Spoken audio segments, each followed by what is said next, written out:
స్తోత్రం. హల్లెలూయా. దేవుని పరిశుద్ధ వాక్య భాగం నుండి 34వ కీర్తన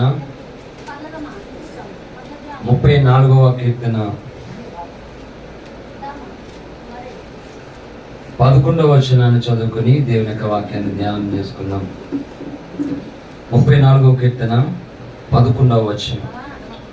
పిల్లలారా, మీరు వచ్చి నా మాట వినుడి, యెహోవా యందలి భయభక్తులు మీకు నేర్పెదను. ఈ పరిశుద్ధ వాక్య భాగం దేవుడు మన వినికిడిలో ఆశీర్వదించునుగాక. ఆమె చిన్న మాట ప్రార్థన చేసుకుందాం. తలలో చేకిలించండి. స్తోత్రం నాయన, ప్రేమ కలిగిన తండ్రి, మా రక్షణకర్త అయిన దేవాన్ని కొందనాలు. ఈ పునరుద్ధానపు ఆరాధనలో మమ్మల్ని జ్ఞాపకం చేసుకుని దేవా, నీ పాద సన్నిధిలో మమ్మల్ని నిలబెట్టినందుకు నీకు స్తోత్రాలు చెల్లిస్తున్నాం. ఈ సమయం మందు చదవబడిన లేఖనము ద్వారా చేరిన మా అందరితోనూ సమాజముతోనూ మీరు మాట్లాడండి. అల్పుడు అయోగ్యుని దాసుని నీ సిలువ చాటును మరుగుపరచండి. ప్రాణాత్మ శరణుకున్న కల్మషమును మురికిని తొలగించండి.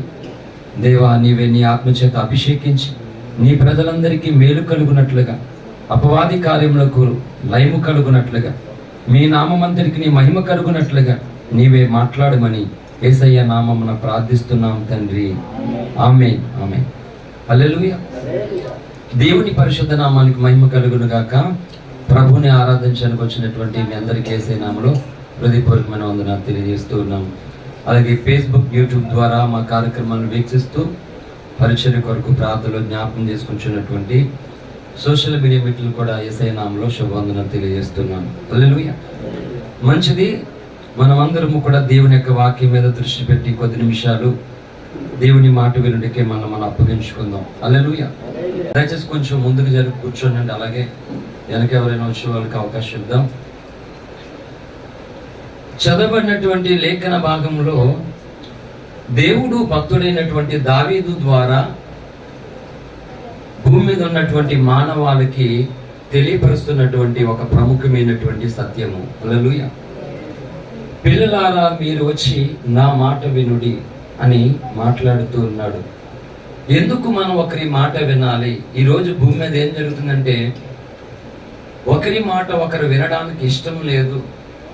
కొంతమంది భార్యలు భర్త మాట వినరు, గొడవలు ప్రారంభమవుతాయి. అలాగే భర్తలు కూడా అవసరమైనప్పుడు, న్యాయమైనప్పుడు, మంచి చెప్పినప్పుడు భార్యల మాటలు కూడా వినాలి. అంటే ఎవరు మాట మంచి చెప్తున్నా ఆ మంచి మాటకు అందరు వినాలి. నువ్వు భార్య కాబట్టి నేను చెప్పినట్లు పడి ఉండాలని భర్తలు అనకూడదు.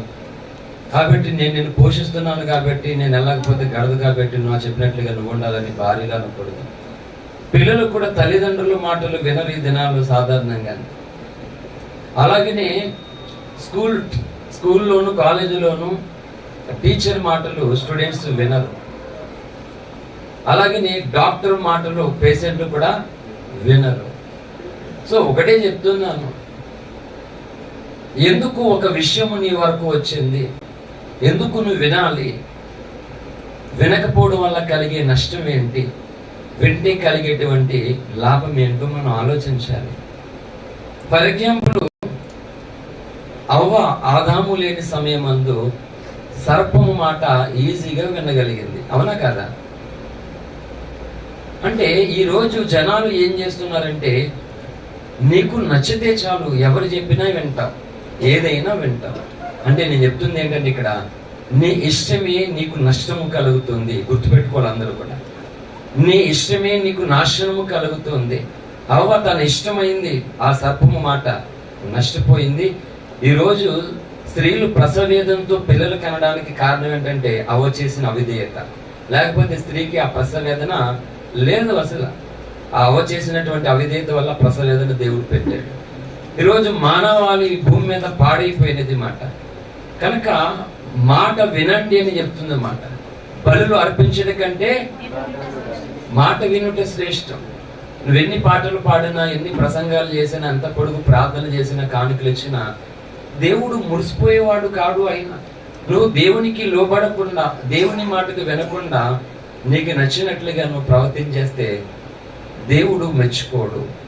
కనుక ఈరోజు మనము నేర్చుకోవాల్సినటువంటి పాఠం ఏంటంటే, భక్తి నేర్చుకోవాలి మనం. హల్లెలూయా. అనేకమైన విషయాలు నేర్చుకుంటున్నారు ఈజీగా. ఏంటి, పిల్లలకి అబద్ధాలు ఎవరు నేర్పించారు? స్కూల్లో టీచరా? ఇంట్లో అమ్మా నాన్నలా? ఎవరు నేర్పించారు వాళ్ళకి? ఈజీగా అబద్ధాలు నేర్చుకుంటున్నారు. అంటే ఎక్కడ ట్రైనింగ్ అయ్యారు వీళ్ళు? ఎక్కడా ట్రైనింగ్ అవ్వక్కర్లేదు. హల్లెలూయా. అబద్ధానికి జనకుడట సాతానుడు, దేవుడు సత్యానికి ఆయన కారణం. నేను సత్యముఖరికి సాక్ష్యం ఇచ్చుటకు పుట్టితే. కనుక దేవుని మాటను అబద్ధముగా మార్చడానికి సాతానుడు మానవాళి మీద దాడి చేస్తూ ఉన్నాడు. కనుక ఈజీగా అబద్ధాలు నేర్చుకుంటున్నారు, ఈజీగా దొంగతనాలు నేర్చుకుంటున్నారు, చెడు కార్యక్రమాలు అన్నీ ఈజీగా నేర్చుకుంటున్నారు. కనుక భక్తి అనేది నువ్వు ఈజీగా నేర్చుకునేది కాదు. ఈత నేర్చుకోవడం ఒకవేళ ఈజీ కావచ్చు, సైకిల్ నేర్చుకోవడం, బైక్ నేర్చుకోవడం, కార్ నేర్చుకోవడం. మీకు కూడా చెప్పనా, నాకు బైక్ ఎవరూ నేర్పించలేదు. బైకు ఎవరూ నేర్పించలేదు. నాకు కళ వచ్చింది ఒక రోజు. కళలో నేను బైక్ నడుపుతున్నాను అనమాట. నిజమే, రియల్గానే చెప్తున్నాను. చాలా మంది చెప్పాను నేను బైక్ నేర్చుకున్నది, ఎవరూ నేర్పించలేదు నాకు. సైకిల్ అయితే మా ఫ్రెండ్ నీలాద్రి, సంగాడి భాగ్యరాజు పెదగంగాలు వాళ్ళ మనోడు నీలాద్రి, తను నేర్పించాడు సైకిల్. నాకు ఇష్టమైనటువంటి బెస్ట్ ఫ్రెండ్. ప్రభు దగ్గరికి వెళ్ళిపోయాడు తను. యానంలో మనం కార్యక్రమం కూటం కూడా పెట్టాం. ఇప్పుడు మళ్ళీ వాళ్ళ అమ్మగారు కూటాన్ని కూడా పెట్టమని చెప్పారు, త్వరలో జరుగుతుంది. తను నేర్పించాడు నాకు సైకిల్. అయితే నా దగ్గర తను చదువు నేర్చుకునేవాడు నా దగ్గర. హల్లెలూయా. ఒకరోజు కళ వచ్చింది నాకు. ఆ కళలో బైక్ లాక్ తీసి క్లచ్ పెట్టుకోండి, గేర్ లేదు, ఇలా బండి నడుపుతున్నాడు అనమాట. సేమ్ వచ్చినట్టు కళ్ళ పక్కట్లా నేను ట్రై చేశాను. ఆ క్లచ్ వదడం రాలేదు, దూకేసింది ముందుకి. మళ్ళా ట్రై చేశాను. మొత్తం మీద అలాగా బైక్ నేను నేర్చుకున్నాను. ఎవరు నేర్పించలేదు. ఏదైతే మా అన్నయ్య నేర్పించాడు. చదువు అయితే స్కూల్లో మాస్టర్స్ నేర్పించారు.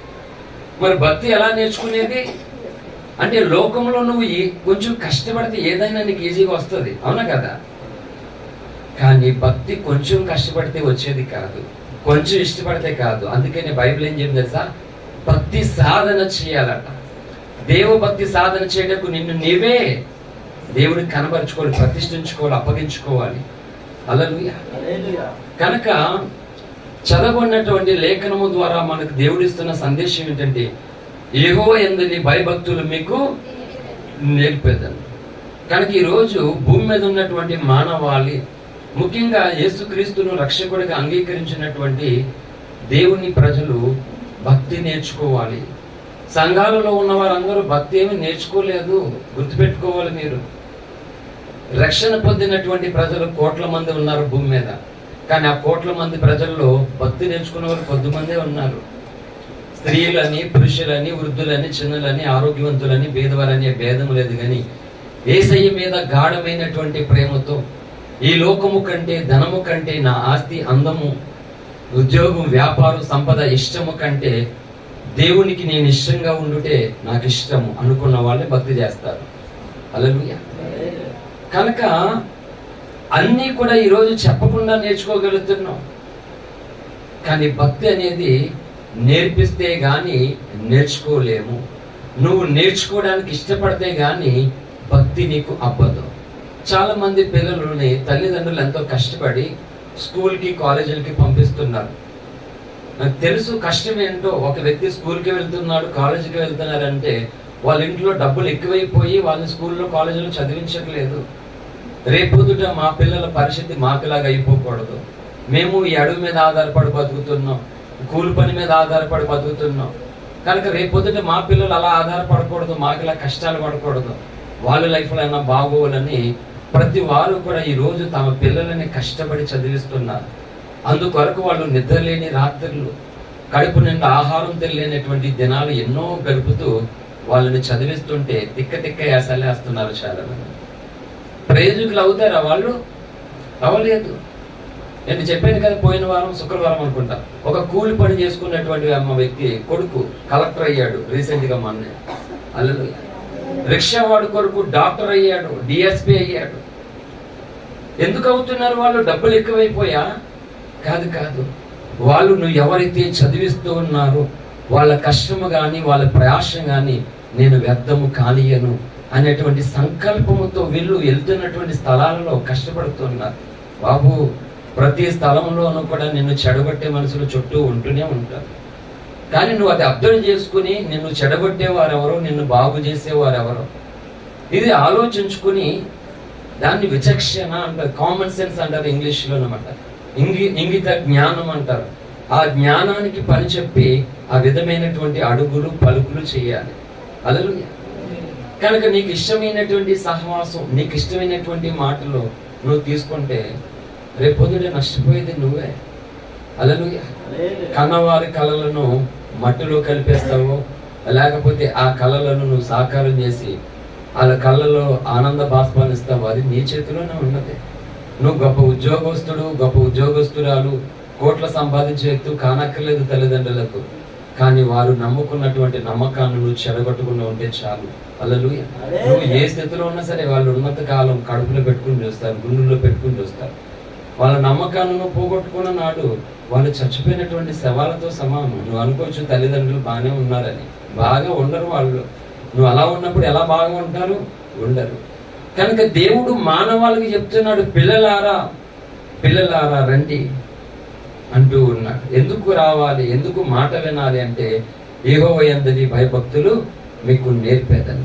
హల్లెలూయా.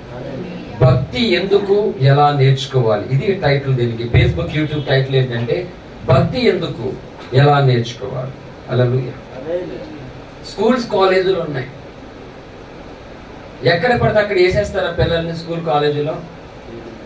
నేను తాళరేవులో ఇంటర్మీడియట్ జాయిన్ అయినందుకు ఎంతమంది నన్ను తిట్టారో. ఎందుకంటే 10th క్లాస్ అయిపోయింది, ఏంటి ఈశ్వర్ నువ్వు బాగా చదువుతావు, ఈ కాలేజీలో జాయిన్ అవ్వవు, ఇంకెక్కడ లేవు అన్ని కాలేజీలు, అదేంటో నువ్వు ఇలా చేశావు.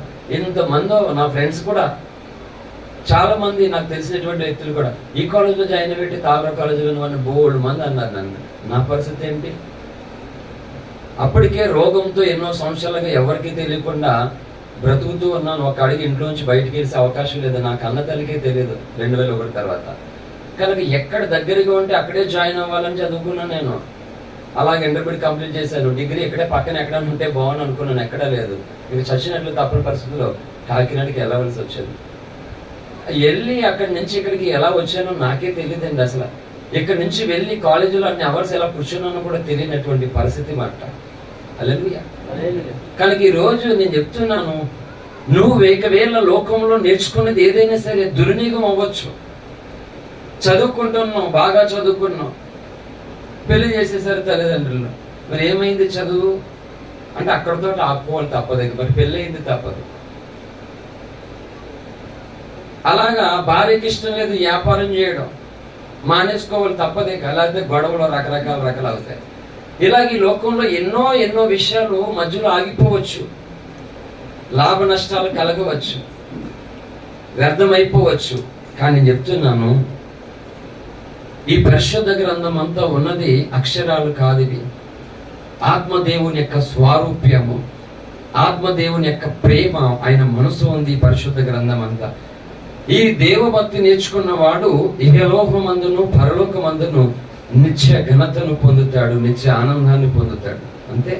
అలాగే బేజలాజరు అనేటువంటి వ్యక్తిని మనం చూస్తాం.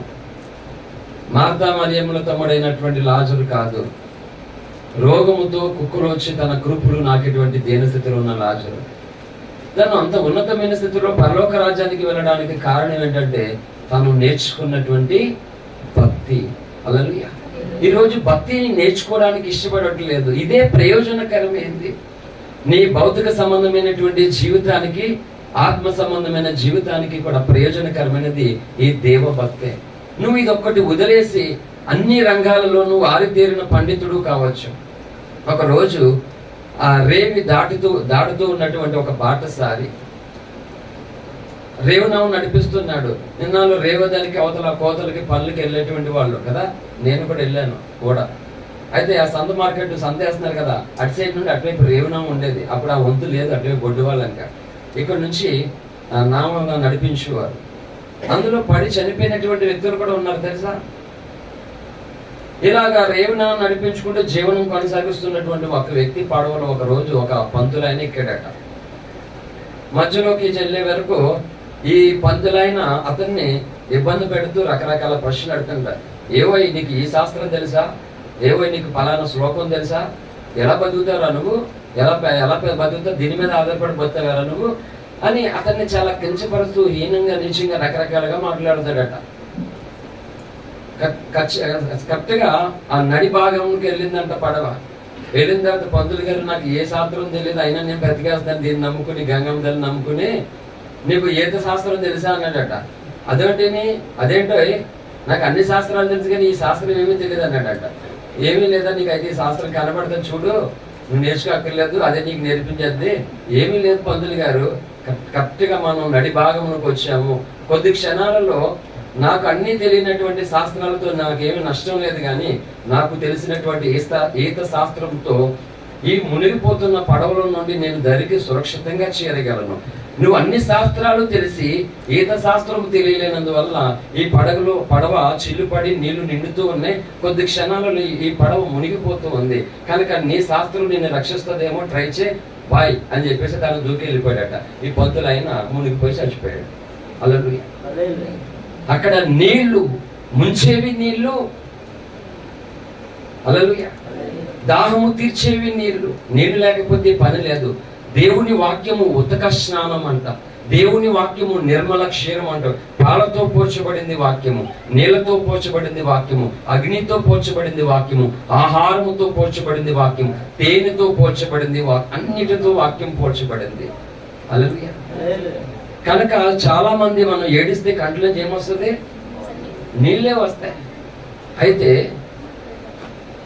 నేను ఇదివరకు ఒక ప్రసంగం చేశాను, కన్నీళ్ళ యొక్క ఆశీర్వాదం అని.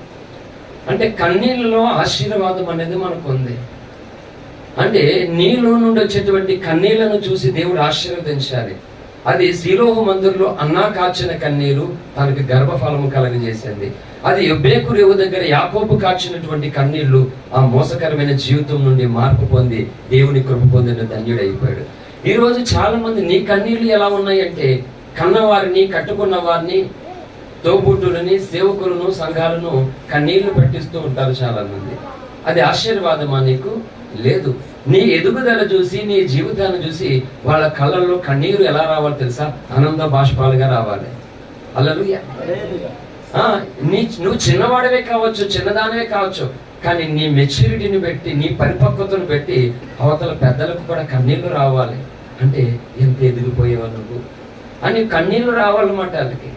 ఫర్ ఎగ్జాంపుల్, పెళ్ళయిన తర్వాత అమ్మాయిని అత్తగారింటికి పంపిస్తే ఏడుపు, అమ్మాయి ఈ రోజుల్లో అంత ఎమోషనల్ ఏమి లేవులే.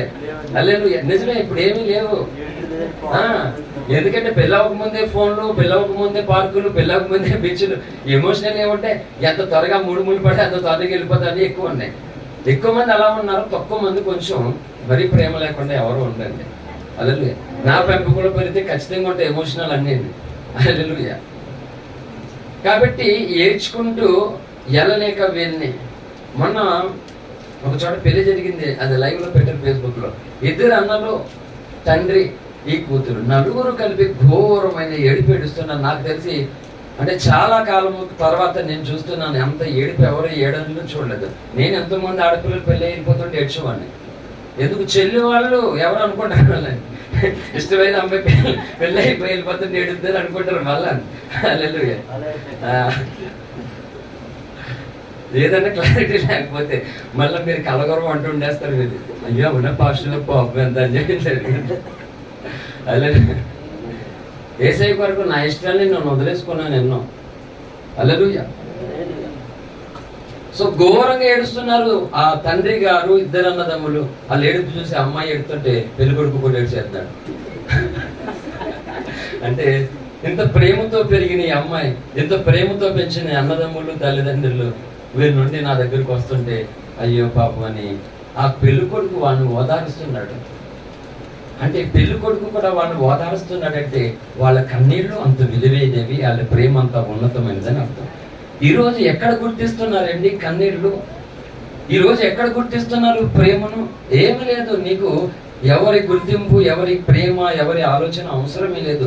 నీకు ఏది అనిపిస్తే అదే చేసుకుంటూ వెళ్ళిపోతున్నారు. ఈరోజు నష్టపోతున్నారు సమాజం. కాబట్టి భక్తి ఎందుకు, ఎలా నేర్చుకోవాలి, ఇది ఉండాలి ఖచ్చితంగా. భక్తి ఎలా పడతాలో నేర్చుకునేది కాదు. శ్లోకంలో చెప్పబడింది అండి, బండ శుద్ధి లేని పాకంబు నేల, తర్వాత చిత్తశుద్ధి లేని శివ పూజ లేలా, ఆత్మశుద్ధి లేని ఆచారమేలా అక్కడ ఉంది, కానీ ఎవరు దాని భావజాలాన్ని తీసుకోరు. హల్లెలూయా. ఆత్మను శుద్ధి చేసుకోకుండా ఆచారాన్ని పాటిస్తే ఉపయోగం ఏంది? చిత్తశుద్ధి లేకుండా భగవంతునికి పూజ చేస్తే ప్రయోజనం ఏమి? ఆ బండ శుద్ధి లేకుండా అందులో ఆహారం వండుకొని తింటే ఆరోగ్యము పాడైపోతుంది. హల్లెలూయా. కనుక మనం చేసేటువంటి ప్రతిదీ కూడా ఒక చిత్తశుద్ధితో నిబద్ధతతో మనం చేయాలట. హల్లెలూయా. నిజానికి ఇప్పుడు ఈ ఎలక్షన్లో విన్ అయిన తర్వాత వాళ్ళు అసెంబ్లీకి వెళ్ళి పార్లమెంట్లోకి వెళ్ళి వాళ్ళు ప్రామిస్ చేస్తారు కదా, నిజానికి ఒక్కడికి కూడా సరిగ్గా ఎలా చేయాలో కూడా తెలియదు. తెలుసా? అసెంబ్లీలో ప్రమాణము చేయడమే రాలేనటువంటి వాడు నియోజకవర్గ ప్రజలను బాగు చేస్తాడా? రాష్ట్ర ప్రజలను బాగు చేస్తాడా? దేశ ప్రజలను బాగు చేస్తాడా? కానీ ప్రజలు అలా చేస్తున్నారు. మరి అమ్ముడైపోయి ఓట్లు అమ్మేసుకొని అలా చేస్తున్నారు. మరి కర్మ తప్పదు, అనుభవించాలి. హల్లెలూయా. కనుక మనము ఎన్నో విషయాల్లో ఈ లోకంలో అందరము నష్టపోతున్నాం, మోసపోతున్నాం, చాలా ఇబ్బందులకి గురవుతున్నా, ఎన్నో ఎన్నో ఎన్నో విషయాల్లో. కానీ ఒకటి చెప్తున్నాను, నువ్వు ఏ విషయంలో అయితే ఎన్ని విషయాల్లో నష్టపోతున్నావో, మోసపోతున్నావో, పాడైపోతున్నావో, వేదన పడుతున్నావో, అన్ని విషయముల నుండి కూడా నిన్ను సంరక్షించి నిజమైన ఆనందాన్ని ఇవ్వాలని దేవుడు ఈ భక్తిని నీకు నేర్పించాలనుకుంటున్నాడు. కానీ వింటున్నారా ప్రజలు? హల్లెలూయా. సామెతల గ్రంథము 1వ అధ్యాయము 7వ వచనం త్వరగా చదువుదాం. యెహోవాయందు భయభక్తులు కలిగిండుట తెలివికి మూలము, మూర్ఖుల జ్ఞానము ఉపదేశమును తిరస్కరించదురు. చాలండి. మూర్ఖుల జ్ఞానం అంట ఉపదేశమును తిరస్కరిస్తుందట. హల్లెలూయా. ఏట్రా నువ్వు బైబిల్లో చెప్తే నేను వినాలా? నేను చెవిలో పువ్వులు పెట్టుకున్నాను అంటాడు. మరి ఏం పెట్టుకుంటావు? పెట్టుకో. హల్లెలూయా. యెహోవాయందలి భయభక్తులు కలిగినట తెలివికి మూలం అంట. అంతేకాదు, అదే సామెతల గ్రంథము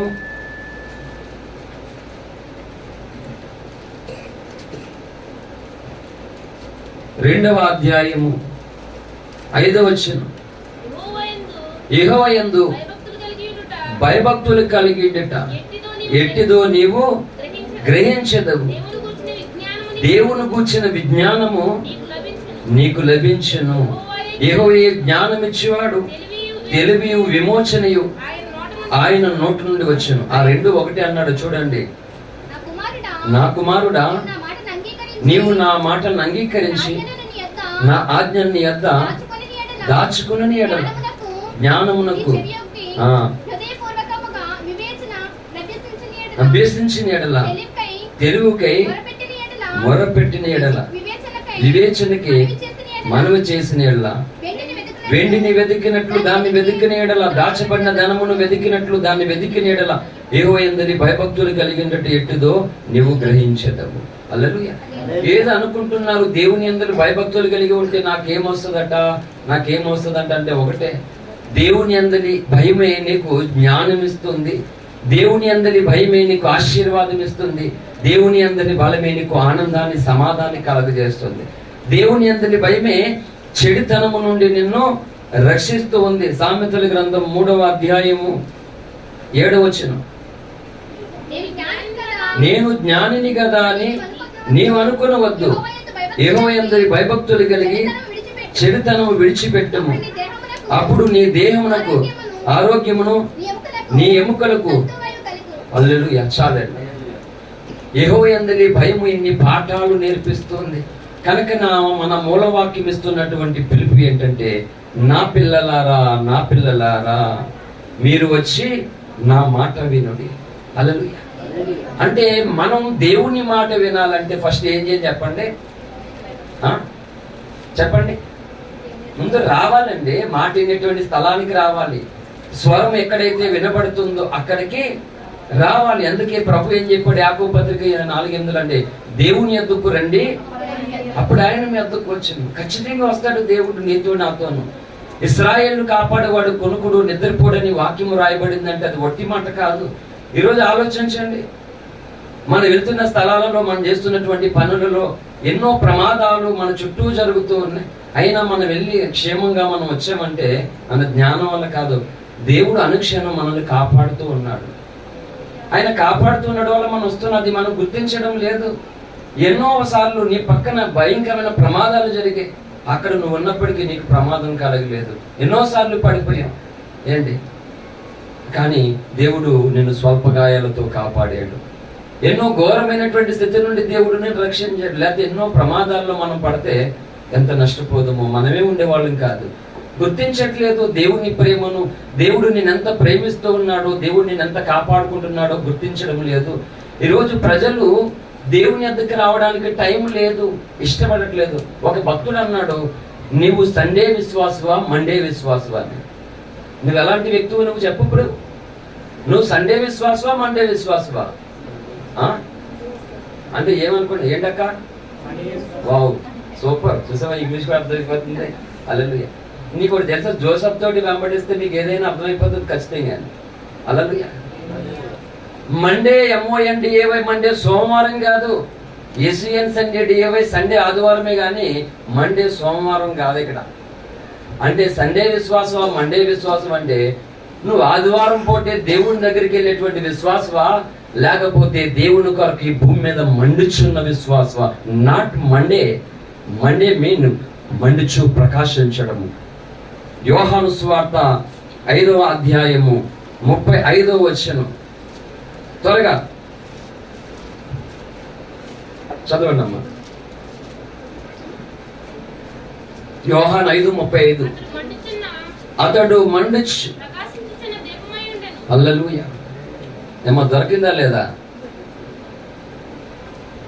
అందుకు 5:35 అతడు మండుచు ప్రకాశించిన దీపమైండెను, మీరు అతని వెలుగులో ఉండి కొంతకాలం ఆనందించుటకు ఇష్టపడితేరి. హల్లెలూయా. ఇది మాట. సండే విశ్వాసమా మండే విశ్వాసం అంటే ఇది మాట. అంటే భక్తి నేర్చుకోవాలంటే ఎలా నేర్చుకోవాలను, భక్తి ఎందుకు చెప్పాను ఫస్ట్, ఆ భక్తి ఎలా నేర్చుకోవాలి, ఈ 2 అంశాలు చాలా విస్తారమైన అంశం. నిజాన్ని చెప్తున్నాను, ఈ మెసేజ్ మీద బ్రతుకు కాలం అంతా అనేకమైనటువంటి నా జీవిత కాలం అంతా మిగిలిన ప్రసంగాలన్నీ కూడా నేను చేయగలను. అదే టాపిక్ తో, అదే మూలవాక్యంతో, భక్తి కోసం. ఇప్పుడు మనం అంతా చేసే దేనికి మరి? ఇప్పుడు ఈ ప్రసంగాలు అనేవి, కోటాలకు వెళ్ళేది, వాక్యం చదివేది, ప్రార్థన చేసేది, కానుకలు ఇచ్చేది దేనికి? ఈ భక్తి కొరకే కదా. ఇది దేవభక్తి. ఇది కొంతమంది మనుషుల భక్తి చేస్తారు, దేవుడు కానిటువంటి వానికి భక్తి చేస్తారు, రాజకీయ నాయకులు భక్తి చేస్తారు, సినీ యాక్టర్లకు భక్తి చేస్తారు, రకరకాల భక్తి చేస్తారు. కానీ భగవంతుని భక్తి చేసేసరికి నీకు టైం ఉండదు. హల్లెలూయా. టైం ఉండదు, అవకాశం ఉండదు, ఏమీ ఉండదు. మరి ఎట్లా? భక్తి నేర్చుకోవాలంటే మొట్టమొదటగా మనము ఆయనకి పిల్లలము అవ్వాలట. హల్లెలూయా. నువ్వు పెద్దవారు కావచ్చు, ఆస్తి అంతస్తులతో ఏ విధమైన హోదాలో ఉండొచ్చు. దైవజనులు దేవదాసయ్య గారు కాదు, భక్త సింగ్ గారు, ఆయన ఆ రోజుల్లో ఇంజనీరింగ్ చదువుకున్నాడు. ఆయన ఆ రోజుల్లో ఇంజనీరింగ్ అంటే మాటలు కదా. ఆయన మేబీ 2001 ఎప్పుడో చనిపోయారు ఆయన. హల్లెలూయా. సో ఆయన దగ్గరకు సంఘంలో విశ్వాసులు ఎలాంటి వారు తెలుసా? కలెక్టర్లు, డాక్టర్లు, లాయర్లు, పోలీసులు, గవర్నమెంట్ ఎంప్లాయీలు, అలాగే రిక్షా తొక్కుండే వాళ్ళు, కూలి పని చేసుకు అందరూ ఉన్నారు అక్కడ. వాళ్ళు కలెక్టర్లు కాబట్టి రే నువ్వు రిక్షా తొక్కుండేవాడు రా, నువ్వు నా పక్కన కూర్చోద్దు వాళ్ళు అనలే. ఎందుకంటే అక్కడ ఉన్న దైవజనుడు ఎలాంటి వాడు, అక్కడ ఎలా దేవుడు మాట్లాడుతున్నాడు గుర్తించిన వాళ్ళుగా రావడం, కూర్చోవడం అంతే. ఆ పక్కన ఎవరు కూర్చోవడం అనవసరం మాట. నువ్వు బయటేమో ఎంప్లాయీ, నువ్వు బయటేమో ఉద్యోగస్తుడేమో, నువ్వు సంఘములో అందరూ ఒకటే. హల్లెలూయా. సంఘములో అందరి దగ్గర దేవుడు సమానమే. దేవుని దృష్టిలో అందరూ నువ్వు బయట హీరో కావచ్చు, కానీ దేవుడి దగ్గరకు వచ్చిన జీరో అవ్వడానికి ఇష్టపడాలి నువ్వు. హల్లెలూయా. అన్ని చోట్ల హీరో అని కాలు రాగలేస్తే కుదరదు అసలు. నువ్వు బయట హీరో కావచ్చు, కానీ దేవుడి దగ్గర నేను పాపిని, నన్ను క్షమించు ప్రభువా, నన్ను కాపాడు యేసయ్యా అని బ్రతిమాలుకోవడం తప్పదు. హల్లెలూయా. కనుక ఆయన పిల్లలు అవ్వాలి మొట్టమొదటిగా ఆయన దగ్గర. అలాగే వీళ్ళందరూ కూడా ఒదిగిపోయి నేర్చుకున్నారట భక్తి. ఈరోజు భక్తి నేర్చుకోవడానికి ముందు పిల్లలు అవ్వడం లేదు, ముందు రావడం లేదు కదా. దేవుడు అనేక సంగతులు నీకు నేర్పించాలనుకుంటున్నాడు దేవుడు, కానీ నువ్వేం చేస్తున్నావు అంటే నేర్చుకోవడానికి ఇష్టపడట్లేదు, చెవి ఎక్కట్లేదు. ఆయన ఒకటి చెప్తే దానికి ఆపోజిట్ చేస్తున్నా. నా పిల్లలారా రండి, వచ్చి నా మాట ఆలకించుడని దేవుడు ఎందుకు చెప్పాడు అంటే దేవుని మాట ఆలకించడం లేదు అని, దేవుని మాటకు వ్యతిరేకంగా మనం ఉన్నామని. యోనా గ్రంథము 1వ అధ్యాయము 10వ వచనం త్వరగా చదవండి. యోనా 1:10.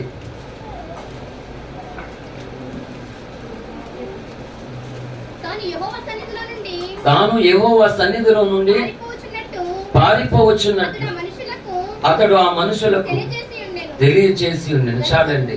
యోనా ఏం చేస్తున్నాడట?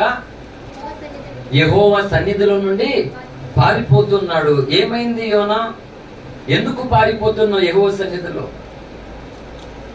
అంటే? ప్రతి వారు కూడా ఏం చేస్తున్నారంటే తమ స్వబుద్ధిని ఆధారం చేసుకున్నారు, తమ సొంత తెలివితేటలను వాడుకుంటున్నారు. గుర్తుపెట్టుకుని అందరూ నా వైపు చూడండి. ఎలాగా నువ్వు ఎప్పుడైతే దేవుని యొద్దకు వచ్చేసావో, ఎప్పుడైతే దేవుడు నీతో మాట్లాడడం మొదలు పెట్టాడో, ఈ ప్రాసెస్ జరుగుతూ ఉన్నట్టుగా నువ్వు ఇంకా నీ సొంత తెలివితేటల్ని ఆధారం చేసుకుని బ్రతికావంటే దేవుడు వల్ల నువ్వేమి దీవించబడవు. ఎస్, దేవుడు నీ పెట్ల ఎప్పుడు ఆనందించలేడు అసలు. ఎందుకంటే నువ్వు ఆయన దగ్గరకు వచ్చిన తర్వాత సంఘానికి శిరస్సు ఎవరు? క్రీస్తు. అలాగే ఫర్ ఎగ్జాంపుల్ మనం అందరమును నీ తలకే నాకి తలకే తీసి పక్కనే చేద్దాం. తర్వాత ఈ మొండానికి ఏమైనా విలువ ఉంటుందా?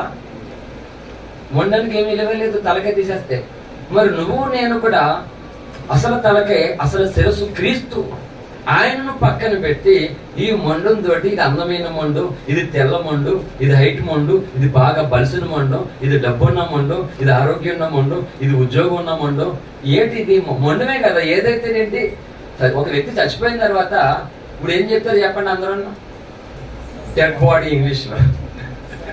ఇంగ్లీష్లో డెడ్ బాడీ, తెలుగులో శవం. అంటే ఒక్కసారి మనలో నుండి ఊపిరి ఆగిపోయిందంటే ఫాస్ట్ గా నేను నీ కూడా వస్తానన్న వాళ్ళు, ఫాస్ట్ గా బండి ఖాళీ వస్తానన్న వాళ్ళు ఫాస్ట్ గా ఊపిరి ఆపేశారనుకో వచ్చి ముట్టుకోవడానికి భయపడిపోతారు తెలుసా. అంటే ఇది మన జీవితం. ముట్టుకోగలుగుతారా నిజంగా? ఏమవుతుంది అంటే చెప్తున్నాను, ఎలాంటి వ్యక్తి అయినా సరే ఊపిరి ఆపేసిన తర్వాత, వదిలేసిన తర్వాత నువ్వు ఆ వ్యక్తిని ముట్టుకోవడానికి కూడా చాలా మైలు పడిపోయినట్టు. ఒకరు బాబాయ్ వెళ్ళకూడదు అక్కడికి, శమేంద్రత్నంటే వీళ్ళు ఇలా బీసుపుచ్చుకుని ఎలా వెళ్ళిపోతారు.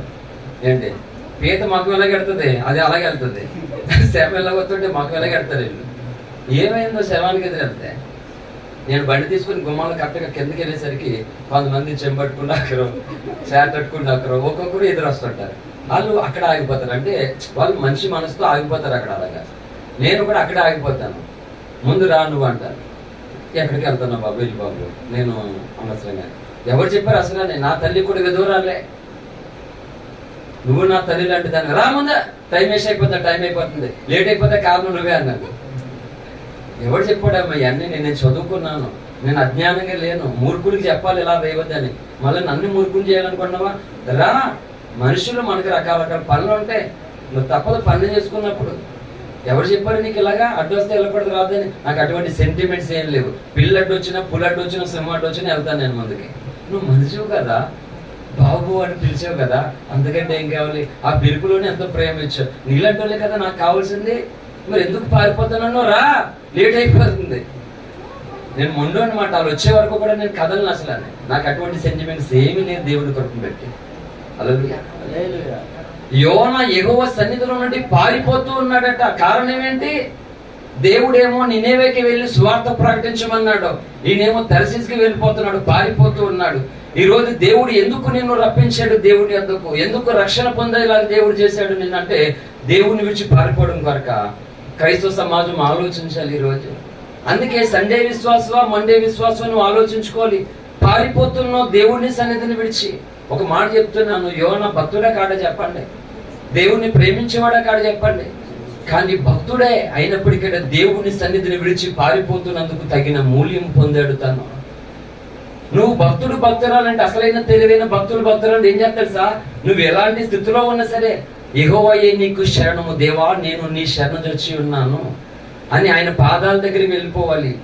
నీ శరణుందిన వారెవరును అపరాధులుగా ఎంచబడరని, నీ శరణుందిన వారెవరును అపరాధులుగా ఎంచబడరని ఎరిగితినయ్యా కరుణా నిలయా.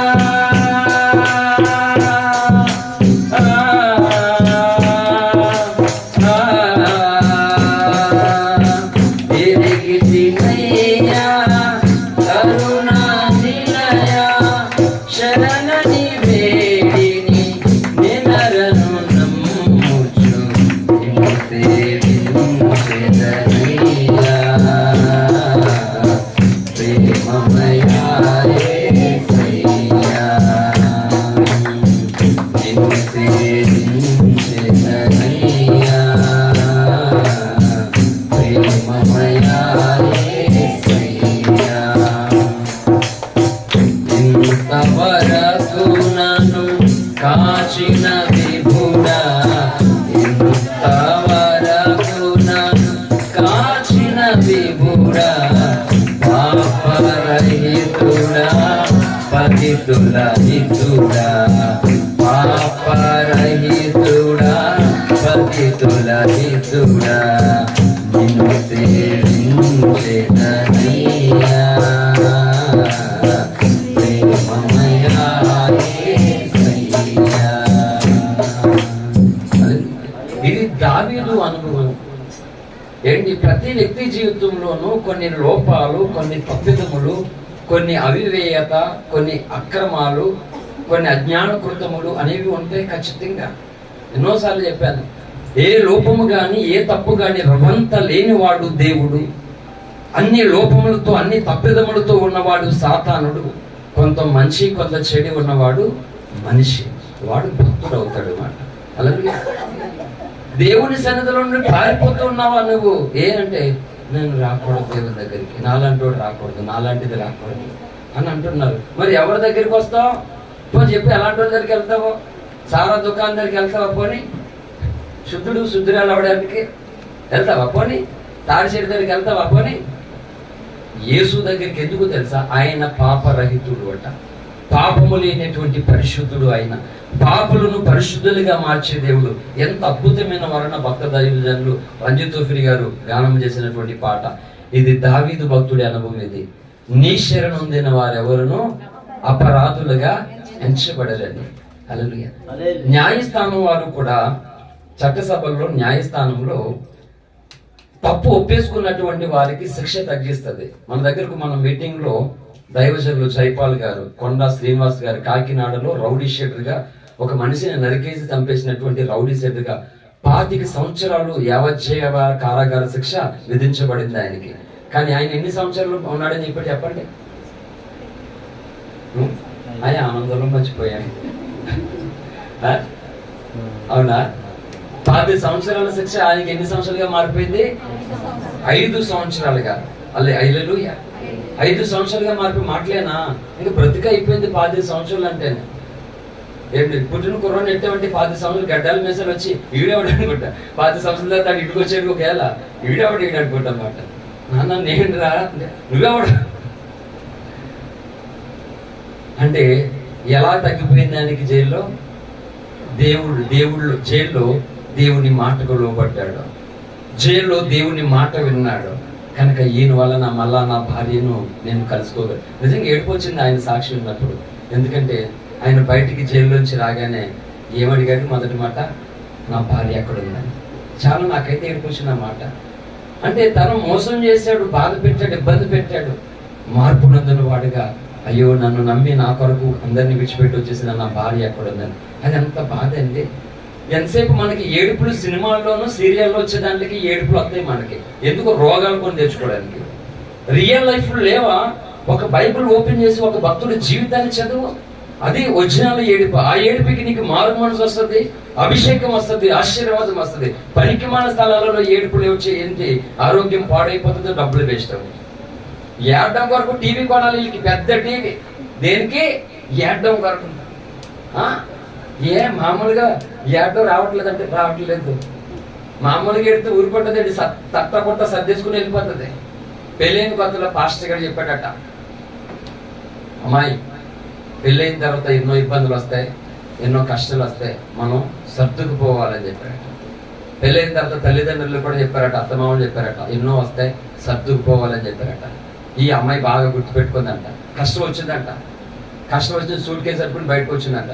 అదేంటమ్మా ఈ సూట్ కేసు ఎప్పుడు వచ్చి, మీరేం చెప్పారు, కష్టాలు ఎన్నో వస్తాయి, అప్పుడు సర్దుకుపోవాలన్నా కదా, ఆల్రెడీ సర్దేసుకోవాలన్నా పోతుందని చెప్పిందంట. హల్లెలూయా. వాళ్ళకి అలా అర్థమైంది. కూర్చో వాళ్ళకి కనబట్టి మధ్యలో ఆగితేలేదు. హల్లెలూయా. వాళ్ళు చెప్పిన మీనింగ్ కదా. ఈరోజు అదే దేవుడు చెప్తున్నటువంటి మీనింగ్ మానవాళ్ళు తీసుకోకుండా ఇది మాకు కాదని త్రోసి వేసుకుంటున్నారు. దైవజనులు ఆ భావజాలాన్ని ఎరిగి ఎంతో వేదనతో కన్నీళ్లతో దేవుని వాక్యం ఎత్తుతూ అంటే ఈ భావం నీకు నచ్చిన భావాన్ని తీసుకుంటున్నావు. నిజం చెప్పు, తల్లిదండ్రులు కానీ పాస్టర్ కానీ అమ్మాయికి ఏం చెప్పారు, సర్దిపోవడం అంటే బట్టలు రెడీ చేసుకుని ఎవరు ఏమాట అంటే ఎట్లా వెళ్ళిపోమన. అమ్మాయికి అలాగే అర్థమైంది. ఎవడేం చేయగలడు, శివుడా అంటే ఏదో అన్నారట, ఏం చేయాలి మరి, అలాగే వినపడింది అంటే. హల్లెలూయా. కాబట్టి దేవుడి మాట నీకు అలా వినబడడానికి వీలు లేదు. ఖచ్చితంగా వినబడాలి. దేవుడి మాట నీకు స్పష్టంగా వినబడాలి. నీతో మాట్లాడుచున్న వాడిని స్వరమును విని తీరాలి. ఖచ్చితంగా నువ్వు ఇంకొకరు నీకు ఏదో విలువైన సంగతి చెప్పొచ్చు, అది ఒకవేళ మిస్ అయిపోవచ్చు, దానివల్ల నష్టం కలుగుతుంది ఖచ్చితంగానే. కానీ ఆ నష్టం కంటే దేవుని మాటకు ఆయన స్వరములకు లోబడకపోవడం ఇంకా ఘోరమైన నష్టం. అది భౌతిక సంబంధమైన జీవితం, ఆధ్యాత్మికమైన జీవితాల్లో ఇంకా భయమైన నష్టం. ఏంటి, దేవుడు నువ్వు కడుపు నిండా తినాలని కోరుకుంటాడు, నోటి నిండా నవ్వాలని కోరుకుంటాడు, కుటుంబంతో సమాజంతో చుట్టాలతో అందరితో ఆనందంగా అన్ని కోరుకున్నాడు దేవుడు. కానీ అవన్నీ ఎందుకు జరగడం లేదు అంటే దేవుని మాటను అనుసరించేటువంటి వారు చుట్టూ లేరు. హల్లెలూయా. దేవుని మాటకు లోబడాలనేటువంటి మనసు లేదు. కనుక ఈరోజు దేవుని సన్నిధిలో నుండి యోనా పారిపోతున్నాడు, భక్తుడే. కానీ ఒకటి చెప్తున్నాను, నువ్వెవరైనా సరే దేవుని సన్నిధిలో నుండి పారిపోతే ప్రళయము నిన్ను ముంచి వేస్తుంది మాట. రావాలి దేవుని యొద్దకు, నీవు ఆయన పాదాలే శరణం. అదే ఆశ్రయం అంటే. అందుకని యెహోవాను ఆశ్రయించినాడు ధన్యుడని చెప్పింది. మనం చదివినటువంటి ఆ 34 కీర్తనలో ఎన్నో విలువైన విషయాలు ఉన్నాయి. 34వ కీర్తనలో ఎన్నో ప్రసంగాలు చేసేటువంటి సబ్జెక్టు ఆ ఒక కీర్తనలో దేవుడు పెట్టాడు. అందులో ఒక మాట ఏంటో మీకు చూపిస్తున్నా. మళ్ళా 34 కీర్తనలకి రండి. హల్లెలూయా. 34వ కీర్తన 9వ వచనం చదువుదాం.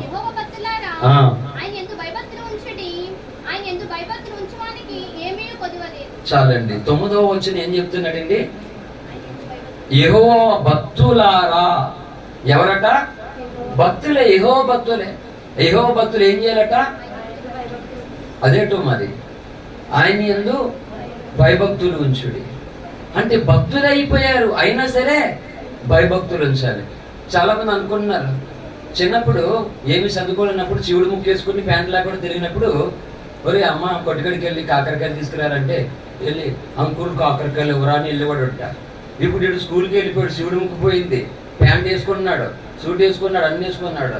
ఇప్పుడు మార్కెట్లోకి వెళ్ళి ఎక్స్క్యూజ్ మీ 1 కిలో కీకరకాయలు ఇవ్వండి అన్నాడట. ఆడు ఇలా చూసి ఏంటంటే మళ్ళీ చెప్పాడు అన్నట. ఈయన ఇంగ్లీష్లో ఏదో చెప్తున్నాడు, ఆయనకి ఇంగ్లీష్ రాదని. ఏమేమి ఒకసారి వెళ్ళరాయే, ఆయన ఇంగ్లీష్ ఆయన వచ్చాడు ఏదో అడుగుతున్నాడు, స్టూడెంట్ భార్యని అడిగాడు. చెప్పండి సార్, వాట్ యు వాంట్, మీకు ఏం కావాలంటుందట. ఎక్స్క్యూజ్ మీ 1 కిలో కీకరకాయ కావాలన్నట. వాట్ సార్ అంటే ఆమెకు కూడా రాదు ఈయన ఇంగ్లీష్, అర్థం కావట్లే. కీకరకాయ ఏంటి,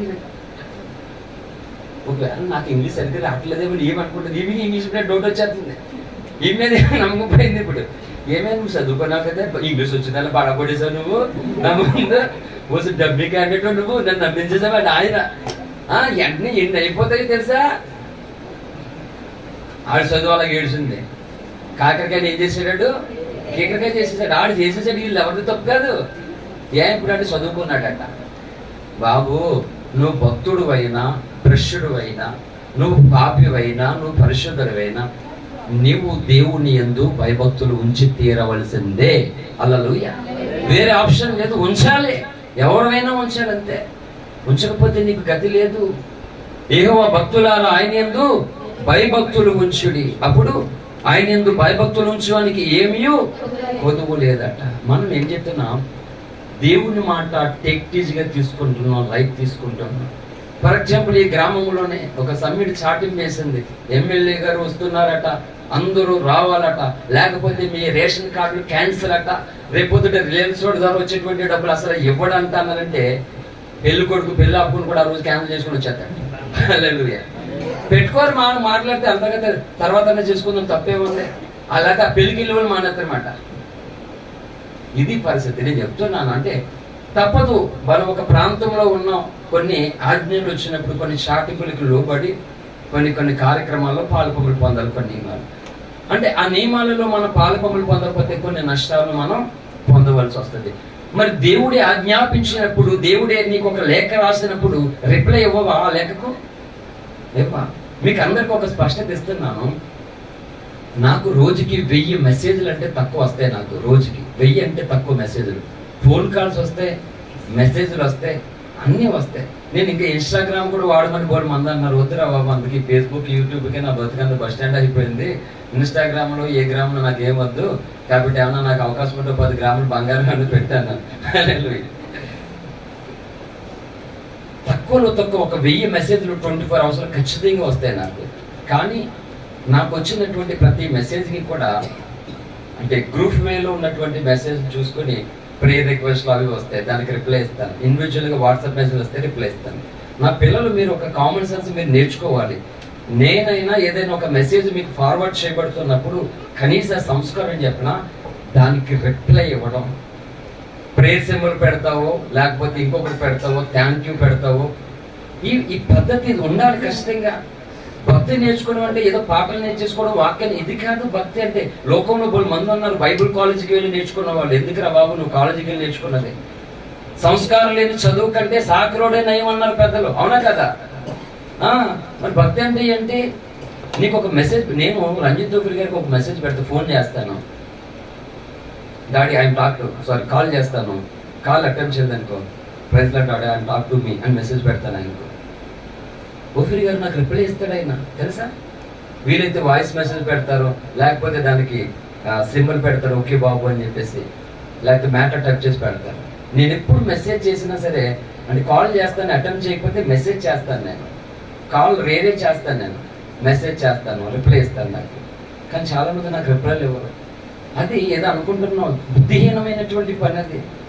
క్రైస్తువులే కాదు అన్యజనులు కూడా చాలా మంది ఉన్నారు. ఎందుకు డాక్టర్ రవిశంకర్ గారికి నేను ఫోన్ చేసిన మెసేజ్ పెట్టినా నాకు రిప్లై ఇస్తాడు ఆయన, తెలుసా?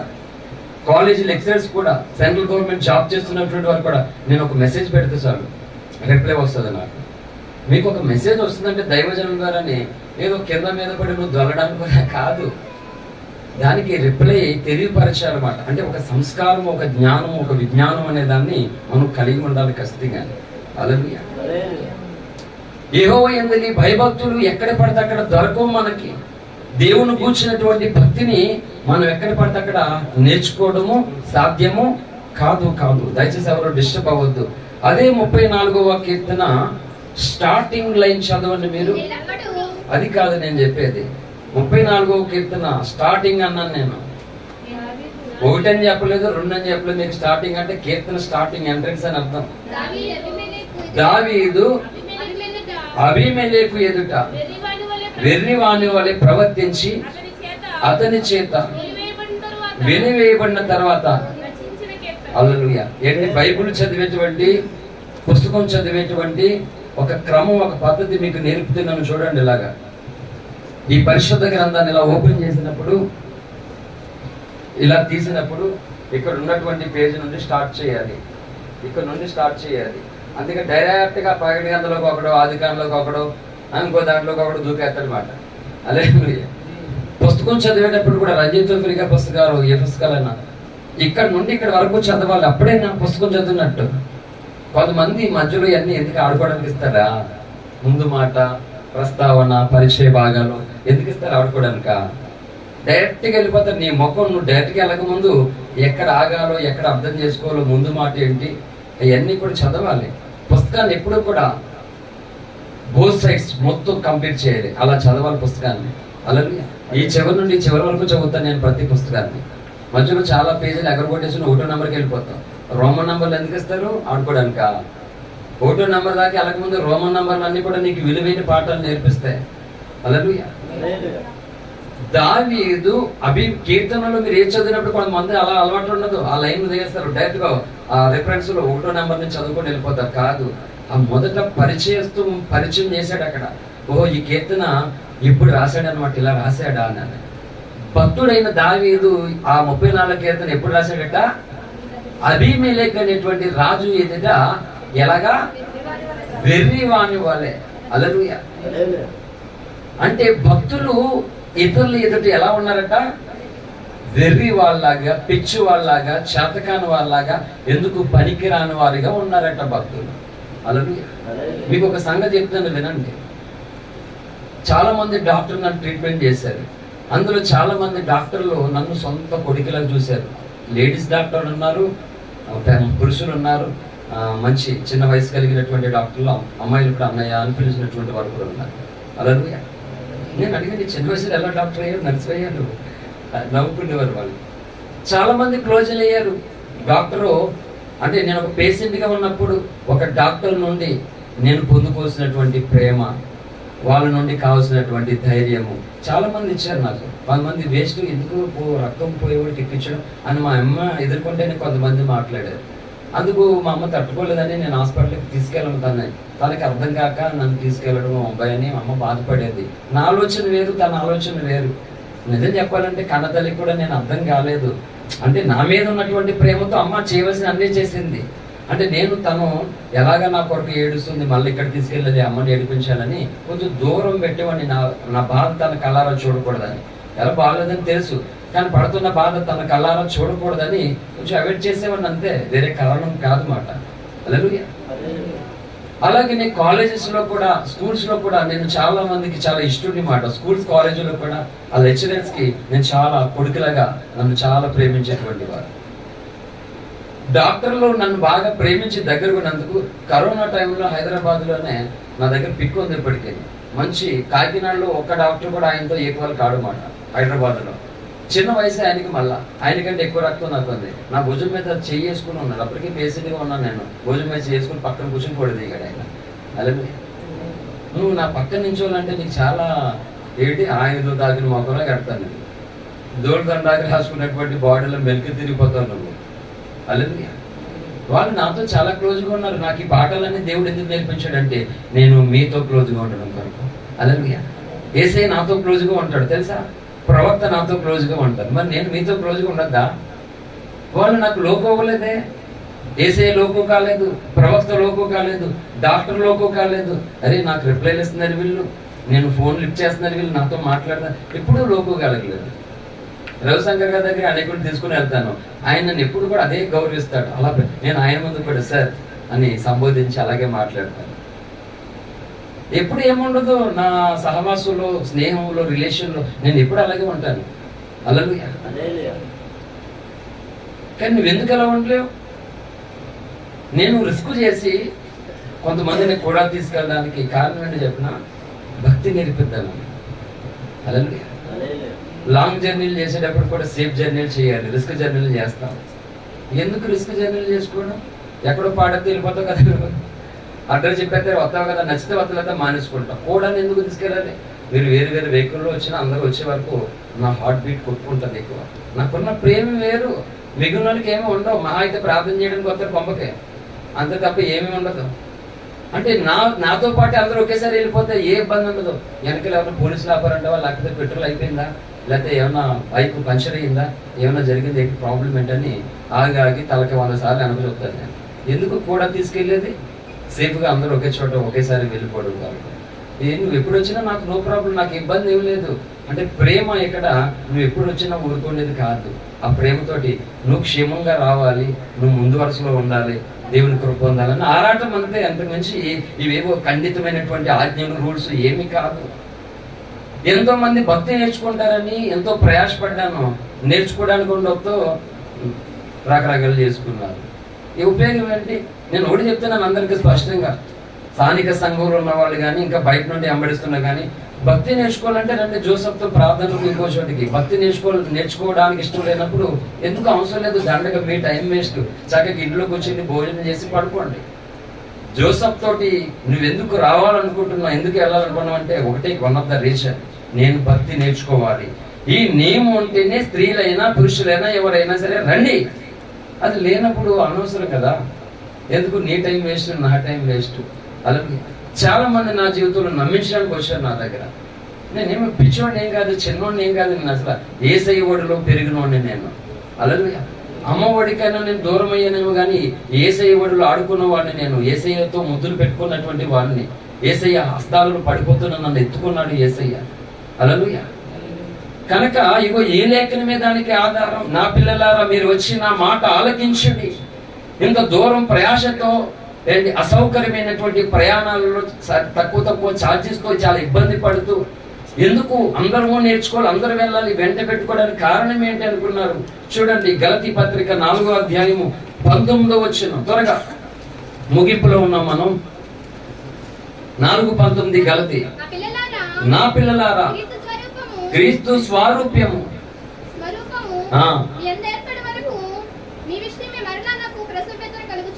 హల్లెలూయా.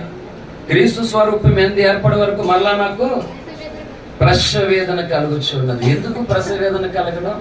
భక్తుడికి నా పిల్లలారా, నా పిల్లలారా, మీరు ఆయన పిల్లలు కాబట్టి మీకు ఆయన పోలిక రావాలి, ఆయన రూపం రావాలి మీకు.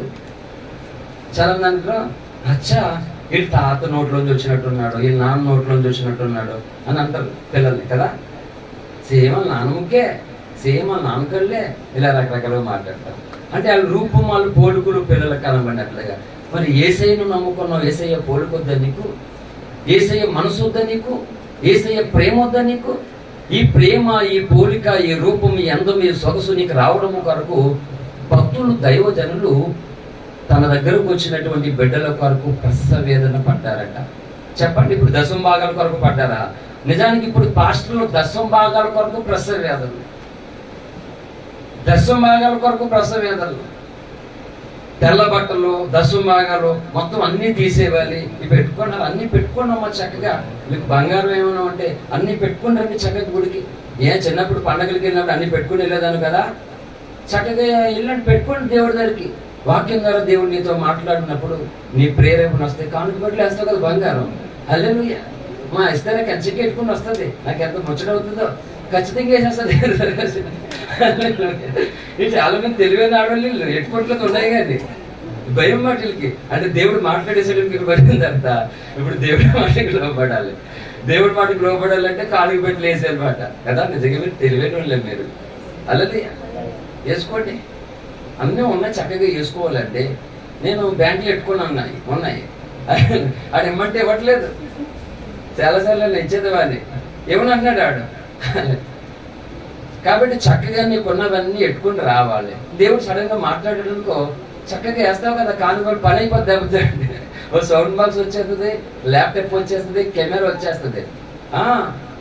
అన్నీ మంచియే, నువ్వు ఉపయోగించుకోవట్లేదు మీరు ఆప్షన్లో. అలాగే టీవీలో ప్రసంగాలు చేస్తారు పాస్టర్లు.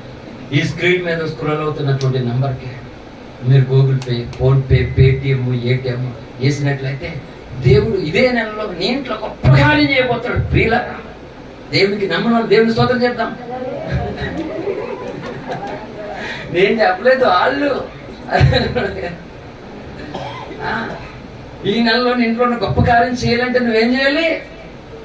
ఆ స్క్రోల్ అవుతున్న దానికి ఒకటి పక్కన ఎన్ని సున్నాలనుకుంటే అలాగే ఒకటి ముందుకే కాదు, ఒకటి తర్వాత. ఇది మాట. ఈ ప్రసంగాలు జనాలకి నచ్చిపోతాయి. హల్లెలూయా. నేను అలాంటి ప్రసంగాలు చేసే కర్మ నాకు పర్లేదు, ఎందుకంటే నా దేవుడు గొప్ప దేవుడు, నన్ను పోషించగలిగినటువంటి సమర్థుడు మాట.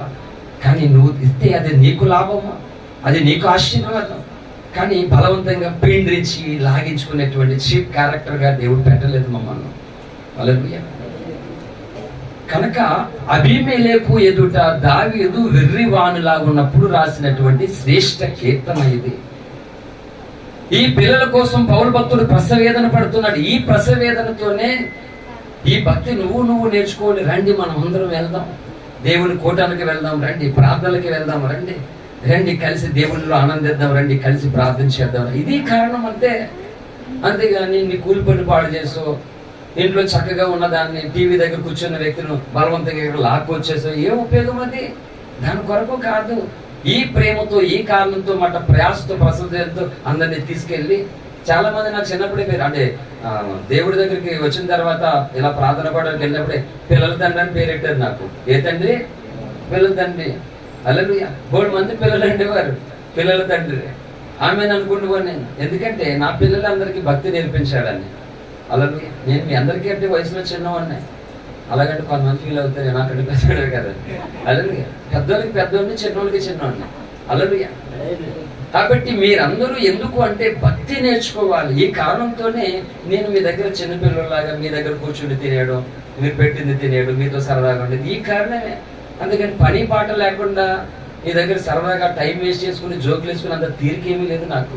నా టైం వేస్ట్ చేసుకుని అంత తీరిక ముచ్చలు లేదు. ఒకటే చెప్తున్నాను, ఎవరైనా సరే భక్తి నేర్చుకోవాలంటే రండి నాతో, ఎంత దూరమైనా తీసుకెళ్తాను. అది లేనప్పుడు టైం పాస్గా రావద్దు దయచేసి నాతో.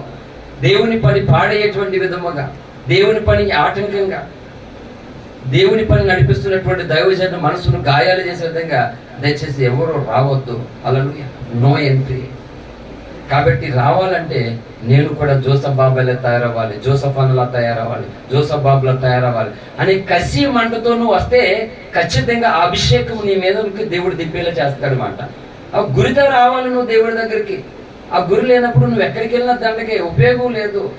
హల్లెలూయా.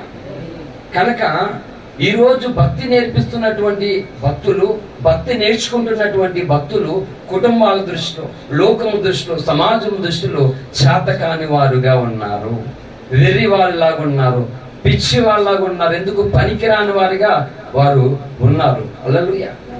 కాబట్టి వాళ్ళకి ఎవరికి అలా ఉన్నావని భక్తులు వదిలేస్తావా నువ్వు? వాళ్ళకి ఎవరో నచ్చడం లేదని దేవుని వదిలేస్తావా నువ్వు? హల్లెలూయా. చి అన్న పో అన్న కృంగిపోకుండా, చి అన్న పో అన్న కృంగిపోకుండా, సిలువను మోస్తూ గమ్యము చేరేదా, సిలువను మోస్తూ గమ్యము చేరేదా, క్రీస్తులాగా మారాలని, క్రీస్తులాగా మారాలని, మట్టిలో పెట్టే వరకు పైకెత్తబడే వరకు, మట్టిలో పెట్టే వరకు పైకెత్తబడే వరకు, నీ పోలికగా మార్చుము దేవా, నీ సారేపై ఉంచుము దేవా, నీ పోలికగా మార్చుము దేవా, నీ పోలిక ఉంచుము దేవా. నశించే వారికి వెర్రివానిగా, రక్షింపబడే వారికి సువాసనగా, నశించే వారికి వెర్రివానిగా, రక్షింపబడే వారికి సువాసనగా, క్రీస్తు ప్రేమనే కలిగి ఉండాలని, క్రీస్తు ప్రేమనే కలిగి ఉండాలని, మట్టిలో పెట్టే వరకు పైకెత్తబడే వరకు, మట్టిలో పెట్టే వరకు పైకెత్తబడే వరకు, నీ పోలికగా మార్చుము దేవా, నీ సారేపై ఉంచుము దేవా. ప్రకటించే పత్రికగా నేనుండాలని, ప్రేమ వరాలు నాలో ఉండాలని, ప్రకటించే పత్రికగా నేనుండాలని, ప్రేమ ఫలాలు నాలో ఉండాలని, క్రీస్తు మహిమలో చేరాలని, క్రీస్తు మహిమలో చేరాలని, మట్టిలో పెట్టే వరకు పైకెత్తబడే వరకు, మట్టిలో పెట్టే వరకు పైకెత్తబడే వరకు, కోరికగా మార్చుము దేవా, నీ సారేపై ఉంచుము దేవా, నీ పోలికగా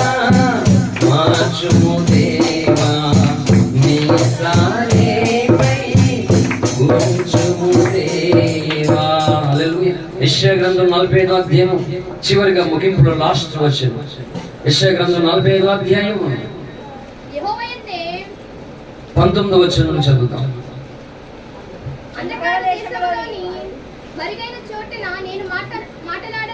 అంధకార దేశంలోని మరుగైన చోటున నేను మాట్లాడలేదు, మాయా స్వరూపునైనట్టు నన్ను వెదుకుడని యాకోబు సంతానముతో నేను చెప్పలేదు. 45:19 నుండి యెషయా గ్రంథం. నేను న్యాయమైన సంగతులు చెప్పువాడను, యథార్థమైన సంగతులు తెలియచేయువాడను అగు యెహోవాను నేనే. కూడి రండి, జనములను తప్పించుకున్న వాళ్ళారా, దగ్గరకు వచ్చి కూడుకొనుడి. హల్లెలూయా. ఎక్కువ తీసేవాడు. ఈ పాట నేను రాసినటువంటి పాట. ఇది చాలా విలువైనటువంటి పాట. ఇది హల్లెలూయా. ఏదో టైం పాస్ కి రాసిన పాటలు కాదు. ఈ రోజు కూడా నా లైఫ్ అనేక జీవితంలో నా జీవితం వెర్రివాటిగా నా జీవితం. కానీ ఒకటి చెప్తున్నాను, నా దగ్గర భక్తి నేర్చుకుంటున్నటువంటి చాలా మంది పాస్టర్లు వాళ్ళ పాస్టర్ అమ్మని వారి పిల్లలని నా దగ్గర నేర్చుకోమని డౌట్స్ నన్ను అడగమని చెప్తారు. వాళ్ళు బాప్టిజానికి ప్రిపేర్ అవుతున్నప్పుడు కూడా వాళ్ళ పాస్టర్లు వాళ్ళ పిల్లల్ని జోసఫ్ అన్న దగ్గరికి వెళ్ళి కొంచెం కౌన్సిలింగ్ తీసుకో బాబు, కొంచెం తమ్ముడి కౌన్సిలింగ్ బాబు అని వాళ్ళ పిల్లలని నాకు అప్పగిస్తారు చాలా మంది. ఒకటే అండి, నేర్చుకున్నటువంటి వారికి ఇది శ్వాసనగా ఉంటది, దేవుని శక్తిగా ఉంటది. నేర్చుకోలేనటువంటి వానికి ఇది వెర్రితనంగా కనపడుతుంది. సిలువను కూర్చున్న వార్త నశించడానికి వెర్రివానిగాను, రక్షించబడుచున్న వానికి దేవుని శక్తిగాను ఉంది. ఇప్పుడు అబీమెలెకుకు దావీదు ఎలాగున్నాడో వెర్రివాడిగా ఉన్నాడు. భక్తుడు అలాగే ఉంటాడు. ఎందుకంటే నువ్వు కూర్చున్నక్కడ కూర్చుంటాడు, నువ్వు తినేది తింటాడు, నీతో చక్కగా మాట్లాడతాడు, నువ్వు ఫోన్ చేస్తే లిఫ్ట్ చేస్తాడు, నీతో వస్తాడు. నీకేమవుతాడంటే దగ్గరకు వచ్చేసరికి వెంటనే అలవాటు అయిపోతాడు అనమాట. అంటే ఆ తర్వాత నీ ఇష్టం. తప్పు అది, తప్పు అది. డాక్టర్ అలా అయిపోయి అలవాటు అయిపోయాడు, కత్తి తీసి పడిచేసుకుంటూ పెట్టి, సూప్ తీసుకుని ఎక్కడ పడితే గుచ్చేసుకుంటూ పెట్టి. హల్లెలూయా. లేదు. కనుక దైవజనులు భక్తులు ఎందుకు అంత తగ్గించుకుని జనాలతో కలిసిపోతారంటే వాళ్ళు ఏ సంగతులైతే దేవుని ద్వారా నేర్చుకున్నారో ఆ సంగతులు నీకు దగ్గరగా ఉండి నేర్పించడం కొరకు. ఈరోజు చాలా మంది పాస్టర్లు చాలా సంఘాల వాళ్ళు చూస్తే వాళ్ళతోటి అంత కలిసి ఉండరు, వాళ్ళంతా పట్టించుకోరు. వాళ్ళు విశ్వాసులే ఎంతసేపు పాస్టర్లకి. నాకు అలా ఏం కాదు, family, this is my family. ఇది విశ్వాసులు కాదు, ఇక్కడ నా ఫ్యామిలీ, ఇది నా పిల్లలు, ఇది అలా ఆ స్పృహతో అందరితో కలిసి ఉంటాను. రండి, కూడి రండి. దేవుడు అంట న్యాయమైన సంగతులే నేర్పిస్తున్నాడట. అందుకని లేని సంగతులను దేవుడు చెప్పడం లేదు, యథార్థమైన సంగతులను, న్యాయమైన సంగతులను దేవుడు నీకు నాకు నేర్పిస్తున్నాడు. కనుక మనము భక్తి ఎందుకు నేర్చుకుంటున్నాము ఆలోచించాలి. ధనవంతుడు కూడా నరకానికి వెళ్ళిపోవడానికి కారణం ఏంటంటే భక్తి నేర్చుకోలేదు. భూమి మీద అన్నీ నేర్చుకున్నారు మనుషులు, ఉపయోగం ఏంటి? నేను నాది షార్ట్ వీడియో ఒకటి ఉంటుంది యూట్యూబ్లో, కూర్చుని వైశాఖ్ తోటి చేసినటువంటి 5 minutes మెసేజ్ ఉండే షార్ట్ వీడియో ఒకటి, నరకం నుండి తప్పించే జ్ఞానం అనే టైటిల్తో ఉంటుంది. చూడండి. ఏ జ్ఞానం కావాలి ఇతరుని ఓడించడానికి? ఇతరుల కంటే గొప్పవాడు గొప్పదానం అయిపోయి ఈ జ్ఞానం కాదు. డాక్టర్ అయినా, యాక్టర్ అయినా, లాయర్ అయినా, ఇంకొకరైనా, ఎవరైనా సరే అందరూ కూడా నరకం నుండి తప్పించుకోవాలి. కరోనా నుండి తప్పించుకోగలిగారు లోకంలో అనేకులు. గొప్పవారు సైతం కరోనా ముందు బోర్ల పడ్డారు. కనుక అలాగే నరకం నుండి ఎవరు తప్పించుకోలేరు. నరకం నుండి తప్పించుకునే జ్ఞానమే దేవుని యొక్క వాక్యము. ఇది నేర్చుకోవాలంట. పిల్లలారా మీరు రండి, నా మాట ఆలకించుడి. కనుక ఈ పిల్లలు వచ్చి మాట వినడం కొరకు భక్తులు ఇచ్చిన కానుకలు తీసుకుని జేబులో పెట్టేసుకుని శుభ్రంగా ఎంజాయ్ చేయరు, ప్రసవేదన పడతారు. దేవాని ఎద్దకు దూరం అయిపోతున్నారు. యోనాలాగా నీ సన్నిధిని విడిచి పారిపోతూ ఉన్నారు. కనుక నా పిల్లలు పాడైపోకూడదని భక్తులు ప్రసవేదన పడి కన్ని. అందుకే ఆరోగ్యాలు పాడైపోతే భక్తులు, నువ్వు చక్కగా ఆరోగ్యం ఉంటుంది నీకు, భక్తులకు ఉండదు. ఎందుకు? నీకు ఏ బాధ ఉండదు, నీ బాధే నీకు ఎక్కువ. కానీ అందరి బాధలు వాళ్ళకి మాట, వాళ్ళ బాధలు ఎన్నున్నా సరే అది ఇంపార్టెంట్ కాదు, నీ బాధ ఎక్కువ భక్తులకి. కనుక నువ్వు పాడైపోకూడదు, నువ్వు మార్గం తప్పిపోకూడదు, నువ్వు చెడిపోకూడదు, నువ్వు నష్టపోకూడదు, నువ్వు మోసపోకూడదని మేము అనేకుల చేత చీకొట్టించుకుంటాం, నష్టపోతాం, వేస్ట్ అనిపించుకుంటాం, ఎన్నో అనిపించుకుని అయినా సరే ప్రసవ వేదన అయితే మానక ఉంటుంది మాట. హల్లెలూయా. ఎందుకంటే క్రీస్తు స్వారూప్యము నీకు కలగాలని చెప్పేసి. కాబట్టి ఈ రోజు మనమందరము కూడా యెహోవా యందు భయభక్తులు కలిగి ఉండి భక్తి నేర్చుకోవాలి. దైవజనుడు ఏదో ఫ్రీగా ఉన్నాడు నచ్చినట్లుగా మాట్లాడకూడదు, ఎలా పడితే అలా ప్రవర్తించకూడదు. దైవజనుడు అక్కడ ఉన్నాడంటే ఫోన్ మాట్లాడుతున్నాడు, చాలా దగ్గరగా మాట్లాడాలి, నువ్వు చాలా జాగ్రత్తగా భయంతో ఈ విధమైన డిసిప్లిన్ ఉండాలి. తెలుసా? దేవుని సన్నిధికి నువ్వు వచ్చావంటే ఎలా పడితే అలా ముచ్చలు పెట్టుకోవడం కాదు. దేవుడి సన్నిధికి వచ్చిన తర్వాత నువ్వు మోకాళ్ళు అయ్యేలా బైబిల్ చదువుకోవాలి. ఈ విధమైనటువంటి డిసిప్లిన్తో నువ్వు ఉండాలి. ఈ విధంగా పెరగాలి. ఊరికినే వచ్చేస్తుంది భక్తి నేర్చుకోవాలి. దైవజనులు వచ్చినప్పుడు ఎలా ఉంటాడు, ఎలా ఆలోచిస్తాడు, సరదాగా పన్నీగా ఉండవలసిన సమయంలో పన్నీగా ఉంటాం. దేవుని దగ్గర మళ్ళీ సీరియస్గా ఉండాలి. అన్నీ ఉండాలి. కోపం ఉంటుంది, ప్రేమ ఉంటుంది, సహాయం ఉంటుంది, అన్ని గద్యం పని ఉంటాయి. ఎందుకంటే నీకు భక్తి నేర్పించడానికి. భక్తులు అన్నీ ఉంటాయి కనుక ఎలా పడతారా నేర్చుకోవడానికి అవ్వదు. దేవుని సన్నిధిలో భక్తుల సమక్షంలో నేర్చుకోవాలి. ఎలా నేర్చుకోవాలంటే ఎలా నేర్చుకోవాలి. ఎందుకు నేర్చుకోవాలంటే హల్లెలూయా, అన్నీ కూడా నువ్వు నేర్చుకోకపోయినా నీకు అభ్యస్తున్నాయి. కాబట్టి జనాలు చూడు, నేర్చుకోకపోయినా అబద్ధాలు ఆడుతూ ఉన్నారు, దొంగతనాలు చేస్తున్నారు, రకరకాలు చేస్తున్నారు. అవన్నీ గొప్ప విద్య ఆరితేరైన ప్రపంచ పటంలో బోర్డులు వేస్తారు అవన్నీ. కానీ నువ్వు భక్తి ఎందుకు నేర్చుకోవాలంటే నిన్ను నమ్మి నీ కొరకు రక్తం కార్చి ప్రాణం పెట్టి బలి అయి తిరిగి లేచిన దేవుడు నీ కొరకు మళ్ళా రాబోతున్నాడు రెండోసారి. ఆ రాబోతున్నది ఎందుకంటే ఎవరైతే నన్ను గూర్చి నేర్చుకుంటారో, నా భక్తిని నేర్చుకుంటారో వాళ్ళందరూ నా పిల్లలు, వారు నాశనం నుండి తప్పించబడి మోక్షానికి వారసులు అవ్వాలని. ఎందుకు భక్తి నేర్చుకోవాలి? ఎలా నేర్చుకోవాలంటే పరిశుద్ధుల సహవాసంతో, భక్తుల పెంపకములలో, దైవజనుల ఆలోచనలు కలిగి. దైవజనులకి నువ్వు ఆర్గ్య ఇవ్వకూడదు, శాపం వస్తుంది, జాగ్రత్త. హల్లెలూయా. దైవజనుడు చెప్తున్నటువంటి మాటకు నువ్వు లోబడి దాని ప్రకారంగా నువ్వు నడుచుకోవాలి. కనుక నా పిల్లలారా నా మాట ఆలకించు, మీకు యెహోవాయందలి భయభక్తులు నేర్పెదను. కనుక భక్తి ఎందుకు భక్తి ఎందుకు, ఎలా నేర్చుకోవాలి అనేటువంటి టైటిల్తో ఇగో ఎందుకు నేర్చుకోవాలి, ఎలా నేర్చుకోవాలి. ఈ మార్గము కాక భక్తి ఇంకొకలాగా దేవుని సన్నిధికి దూరమైన ఎక్కడో నేర్చేసుకుందాం, గౌతమ బుద్ధుల చెట్టు ఎందుకు వచ్చింది అన్న నక్కేసుకుంటే సాధ్యము కాదు అది. కనుక వ్యక్తిగతంగా దేవుడు కొన్ని పాఠాలు నీకు నేర్పించడానికి కొన్ని లోపములు నీలో నుండి, కొన్ని లోపములు ఇతరుల నుండి నీకు కనబరుస్తాడు. ఎందుకు? ఆ లోపముల పట్ల నీ రియాక్షన్ ఏంటి, నీ రెస్పాన్స్ ఏంటి, దాని పట్ల నువ్వు దేవుణ్ణి ప్రేమిస్తున్నావా, దేవుని వదులుకుంటున్నావా, కన్నీరు కాలుస్తున్నావా, దూరం అయిపోతున్నా, ఇత్యాది విషయాలన్నీ దేవుడు ఆలోచించడం కొరకు రకరకాల పరిస్థితులన్నింటినీ దేవుడు అనుమతిస్తాడు. ఏదైనా తోటలో సర్పాన్ని అనుమతించింది ఎవరు? దేవుడే. దేవుడు అనుమతించకపోతే సర్పం వచ్చేదా? ఎందుకు అనుమతించాడు? నా పిల్లలు నా పట్ల ఎలా ఉండాలో, ఎలా ఉంటారని ఖచ్చితంగా దేవుడు చూస్తాడు. హల్లెలూయా. నువ్వు అడిగిందల్లా ఇచ్చేస్తే వెళ్ళిపోతాడు దేవుడు. ఇచ్చేస్తే నువ్వు దేవుడి పట్ల ఎలా ఉండవు మరి దేవుడు తెలియాలి కదా. కాబట్టి ప్రియ సోదరి సోదరులారా, భక్తి అయితే ఖచ్చితంగా మనం నేర్చుకోవాలి. ఇది నువ్వు వంట నేర్చుకున్న దానికంటే కష్టపడి నేర్చుకోవాలి. నీకు బట్టలు కూడా రాకపోవచ్చు, వంట చేయడం రాకపోవచ్చు, నీకు ఇంకో పని చేయడం రాకపోవచ్చు, కానీ ఖచ్చితంగా భూమి మీద ఉన్నటువంటి మానవాళికి భక్తి నేర్చుకోవడం రావాలి. ఆ భక్తి కొరకు గంటల తరబడి ప్రార్థన చేయాలి. హల్లెలూయా. కొంతమంది అంటారు అని ఎంతసేపు ప్రార్థన చేయాలంటారు. నేను అడిగి చెప్పాను, ఎంతసేపు భోజనం చేస్తా ఉన్నాను. హల్లెలూయా. ఎంతసేపు తినాలన్నాను. తెలివైన వాళ్ళు ఆన్సర్ అలా చెప్తారు తెలుసా? గంట సేపు, అరగంట సేపు, పావు గంట అని చెప్తారు. తెలుగు తక్కువ వాళ్ళు చెప్తారు ఎంతసేపు అంతసేపు అని. తెలివైన వాళ్ళు ఆన్సర్ ఏం చెప్తారు సార్? కడుపు నిండి ఎంతవరకు. చాలా అయిపోయాను.